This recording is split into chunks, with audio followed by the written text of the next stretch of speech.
భర్తనేమో డబ్బులు పంపడం లేదు. గంగవ్వ పెట్టుకున్న ఆశలన్నీ అడియాసలయ్యాయి. ఇక అప్పుడప్పుడు ఇంటికి ఫోన్ చేసి గంగయ్య కొన్ని రోజుల తర్వాత ఇంటికి ఫోన్ చేయడమే బంద్ చేశాడు.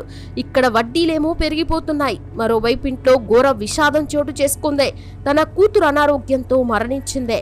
ఇక గంగయ్య కోసం 10 సంవత్సరాల పాటు ఎదురు చూసిన ఫోన్ మాత్రం చేయలేదు. కనీసం దుబాయ్ నుంచి ఇంటికి వచ్చేవారికి కూడా సమాచారం ఇచ్చేవాడు కాదు. అప్పటికే గంగవ్వ పెద్ద కూతురికి 16 ఏండ్లొచ్చాయి. పెళ్లి సంబంధాలు కూడా రావడంతో భర్త కోసం ఎంత ఎదురు చూసినా రాకపోవడంతో ఆమె అత్త సహాయంతో కొంత పొలం అమ్మి కూతురు పెళ్లి చేసింది. కన్యాదానం బంధువులతో చేయిస్తే మళ్ళీ ఎప్పుడైనా మాట మధ్యలో మొగుడు దిక్కులేక కన్యాదానం కూడా చేయించుకోలేకపోతే నేను చేశానని ఎవరైనా అంటారేమో అని ఆత్మాభిమానం అడ్డొచ్చి అల్లుడి కాళ్లు కడిగి కన్యాదానం కూడా గంగవ్వే చేసిందే.